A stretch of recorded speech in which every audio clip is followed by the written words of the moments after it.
Shannon Sharp. Good morning. Hope you guys had a great weekend. Yeah, it was a good one until last night, Jenny. Till last night. Oh, yep.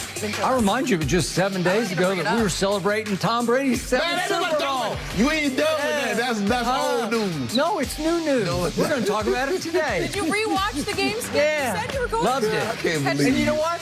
Brady won again. Yeah, okay. He continues to win. He Okay, makes it Brady look won easy again. just like that.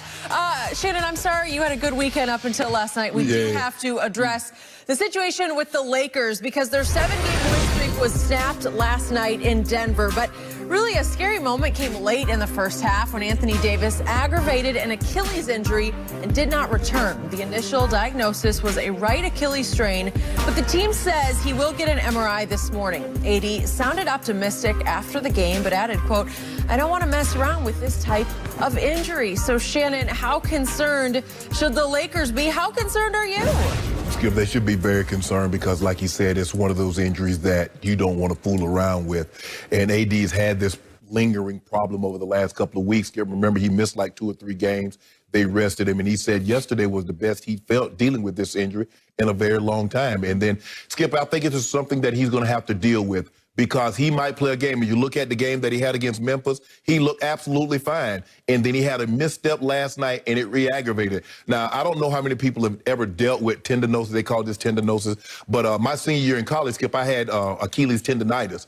And I don't know if they do this, but I actually took an injection in the Achilles. They don't do that, Skip, because they say it makes you more vulnerable to a thing. But it was so painful, I was willing to do anything to get out of that pain. So I took the injection, rested about 3 or 4 days, and started back resuming practicing. For like 4 weeks, Skip, I ended up playing with 1 low-top shoe and 1 high-top shoe. So AD might have to go to a high-top shoe, Skip, because, you know, he like playing in the lows, he plays in the Kobe's. So that might be something they have to look at, maybe put a heel cup in there, maybe change his orthotics or something like that. Skip, because the season is so condensed, it's not a typical season, Skip. They're basically playing every other day.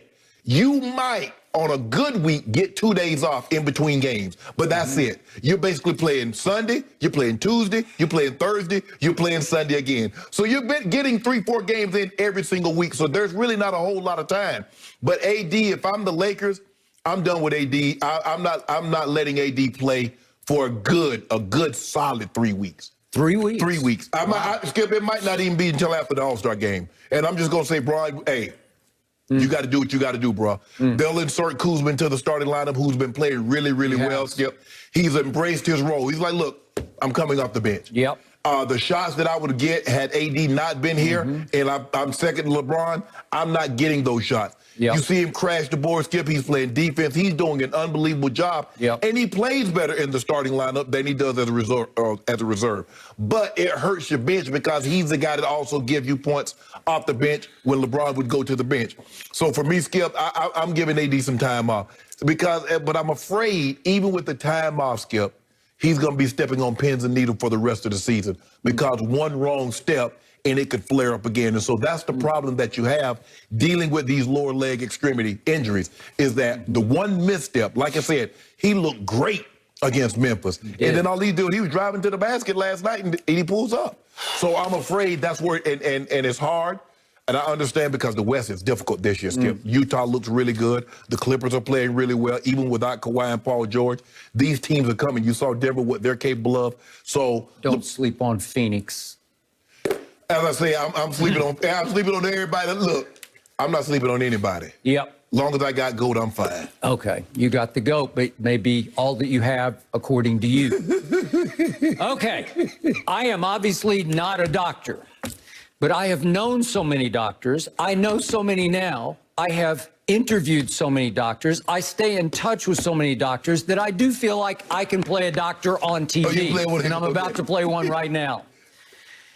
I do not believe you have anything to worry about here. This is my experience with the most mysterious injury in all of sports, the Achilles tendon, especially when it ruptures. It ruptures for no apparent reason. It ruptures with no pain, no warning. It just snaps for no apparent reason. I've seen it happen so many times where I say, what happened? It's usually non-contact. It's usually just a slight, there's really not even a a severe push-off. It's just like you take a step sideways and it's like you get shot in the calf. You're right. Somebody shot me in the calf. What just happened to me? Wait, my leg won't work. I can't walk anymore. It doesn't really hurt that much. I just can't walk, right? It feels like you skip, you fall asleep at night and your foot dead. Your foot's dead. And yet it's not excruciating pain by anybody's account.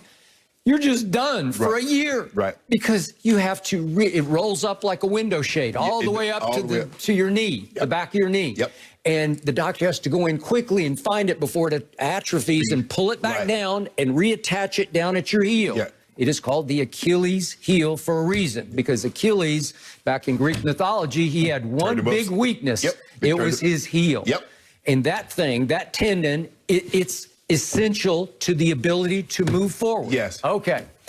Here's what I found about the Achilles tendon. If it gets inflamed, remember, it's got a sheath around it. Yes. So it's a tendon, and as you move, as you press forward on your foot to move forward, it moves up and down inside this sheath. Right. Well, if the sheath gets inflamed all the way up the sheath, is what you had would you say your senior year? Western Union, 1989. Savannah State. And if it gets inflamed, it is hellish. It's just, and it gets so inflamed that when you wake up in the morning, you can't even walk out. Your first step out of bed is like, You ain't really trying to put no pressure on that thing. No pressure. And you try to stretch it gently, but it won't really stretch for a while. Usually it responds to ice, and it often responds to an orthotic, to your point about different kinds of shoes. If you can put up something that's built up under your heel, like any kind of insert orthotic, just to elevate it, it usually will fairly quickly respond. Right.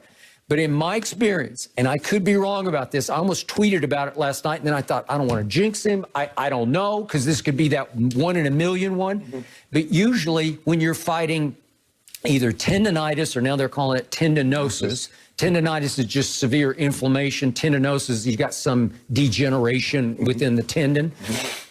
Whichever it is, when you have pain, usually, it's actually a good sign that it's more sheath related than tendon related. Right. Where if your tendon starts to fray, you said afraid of fraying, well, then it starts to weaken, but you don't even know it because you don't have any pain. Right. And then one false step and you're gone for a year, and one false step and your career is threatened, right? Because we never know. It seems like they're getting a little better and better at the reattachment. But I'm here, I'm just going to give you a really educated guess. I don't think it's that bad, because he pushed off hard on it and it zinged him again. Right. And it hurt. Right. That's a good sign that it hurt, because I knew right away it can't be a rupture, because he walked off on his own power. Yeah, he ain't walk. Yeah. Right? He was limpy, but he wasn't, oh my God, I need 2 people under my arms to get me out of here, right? So I'm going to say he's going to be okay. I'm going to say inside of you said maybe 3 weeks. If you want to be just ultra safe, I got you. But you would agree, though, at the bare minimum, give him 2 weeks. I don't know. Sometimes it's just pain threshold, and then you're daring the devil. Is the tendon actually threatened somehow? It's hard to know. The MRI will show you a lot more today. But let me ask you a question. Given the level of pain that he's in, can he be Anthony Davis if he's thinking about it? No. Or if it flares up from time to time in the ball game? No. Because it kind of flared up last year. Remember, it kind of flared up last year in the finals. Remember, he had to leave a game because it flared up on him. He did. Okay, he's had little knick-knack injuries his whole career. Some guys have high pain thresholds, some don't. Now, Anthony showed me something through the playoffs last year, because I think he played with a good deal of pain. Yes. You never know another man's or woman's pain till you somehow inside their body, but you can't be. Right. So I don't know exactly how painful it is, but to me, this is an injury that if you can withstand the pain, you could come back sooner than later. You don't want the pain, because it's just frustrating. It's annoying. Finally, it's agonizing after a while. And once it gets in there, because everybody has become so much more aware of Achilles tears. Let's start in the NBA with Kevin Durant. And I have no idea where that one came from, because he was already having a calf issue, remember? And then I don't even know if the Achilles was related to the calf or not. You could theorize that, but I don't know about that. It may have just gone on its own. And KD might be the new AD ACLs in football. What KD was able to come back from the Achilles and the way he's been able to play, because Skip, normally that was a death sentence. Just like the old ACL before modern medicine, the ACL was a death sentence for a football player. The Achilles was a death sentence for a basketball player. But if you look at KD, he's giving guys hope. Like, man, if KD had this thing, you look at it, now KD is different. Now, for the most part, Chauncey Billups, I don't think Chauncey was ever the same once he ruptured his. Dominique ruptured his. And now, he couldn't elevate, but he came back. He went to the All-Star. He averaged like 30 that year, Skip. He did. Okay. So, gut feeling, bottom line, you're going to be okay. Shannon Sharp, good morning. Hope you guys had a great weekend. Yeah, it was a good one until last night, Jenny, until last night. Yep. I remind you, just 7 days ago that we were celebrating Tom Brady's 7th Super Bowl.